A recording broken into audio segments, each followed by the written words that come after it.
Hello mga kajuit, papakita ko lang sa inyo kung paano ako nagbo-voice over sa mga ginagawa kong video, lalong-lalo na sa pagluluto. So ganito lang yung mga kajuit, may isa akong camera dyan na naka-ready. So, gagawin lang natin is ganito. Iwan natin yung camera. Hello mga kajuit, welcome na naman sa ating panibagong episode ng cooking vlog na kung saan ay magluluto tayo ng paksiw na tamban. Talaga naman napakasarap ng tamban dito sa Saudi Arabia. Kaya ito ay aking binabalik-balikan na lutuin. Dati-rati ayaw ko ng tamban dahil nung ako ay nasa Pilipinas, ako ay natinik. Kaya nadala akong kumain ng tamban. Ngunit nung natikman ko ang tamban dito sa Saudi Arabia ay talaga namang napakasarap at napakatataba ng tamban dito at hindi gaanong matinik. At alam nyo ba mga kajuit, hindi na kailangan lagyan ng asin ito dahil ang tamban dito sa Saudi ay maalat. So, sisimulan ko na ang pagluluto mga kajuit. So, ganun lang mga kajuit.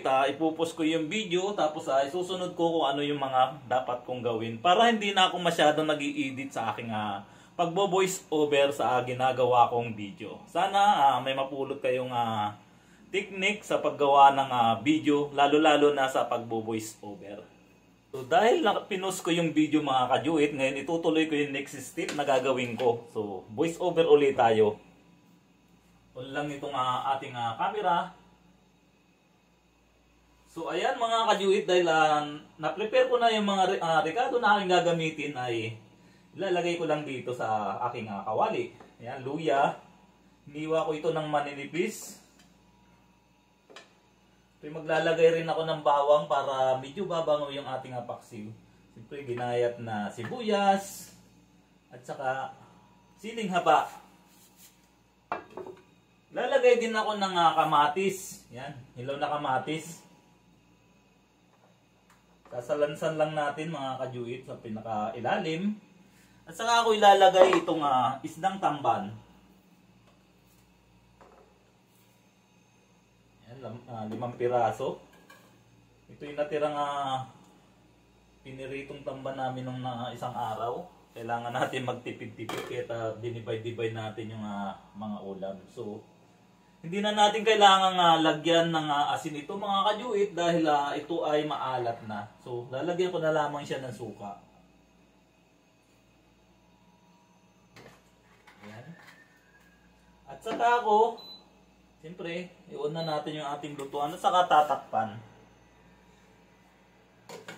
Ayan mga kajuit, antayin na lang natin hanggang sa ito ay maluto.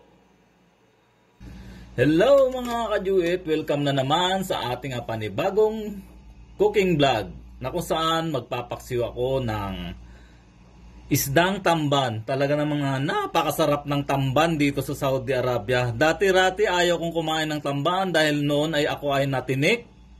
Kaya't ako ay nadalang kumain ng tamban. Ngunit nung natikman ko ang tamban dito sa Saudi Arabia ay talaga namang napakasarap. So, sisimulan na natin ang pagluluto mga kajuit.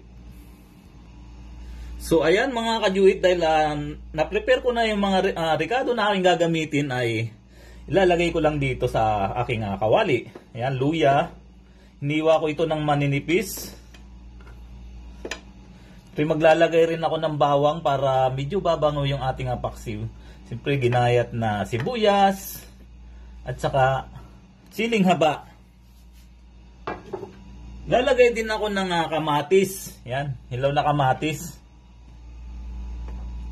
Sasalansan lang natin mga kajuit sa pinakailalim. At saka ako ilalagay itong isdang tamban. Yan, 5 piraso. Ito yung natirang piniritong tamban namin nung isang araw. Kailangan natin magtipid-tipid kaya dinibay-dibay natin yung mga ulam. So, hindi na natin kailangan lagyan ng asin ito mga kajuit dahil ito ay maalat na. So, lalagyan ko na lamang siya ng suka. Ayan. At saka ako, siyempre, iwan na natin yung ating lutuan at saka tatakpan. Ayan mga kajuit, antayin na lang natin hanggang sa ito ay maluto. Hindi ko na rin nilagyan ng tubig ito mga kajuit dahil Kalaunan ay magsasabaw din tong isda na to. Ayan.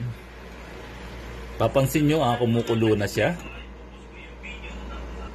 Ayan mga kajuit, malapit na maluto yan. Ayan, kumukulong-kulo na talaga.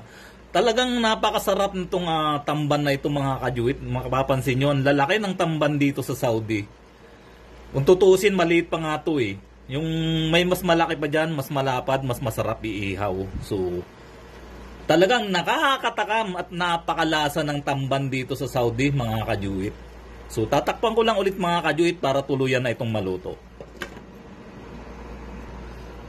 So ganun mga kajuit, pupus ko ulit hanggang sa maluto na yung aking nilulutong paksiw para tuloy-tuloy at hindi na rin ako mag-i-edit ng video.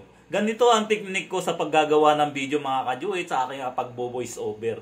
At sana matutunan kayo at magustuhan nyo ang video na ginawa ko na ito. So kapag hindi ka pa nakapollow sa Do It Yourself Vlog, please follow. Kung gusto mo i-subscribe, pwede rin i-subscribe at pakishare na rin ang aking mga ginagawang video. Maraming salamat mga kajuit!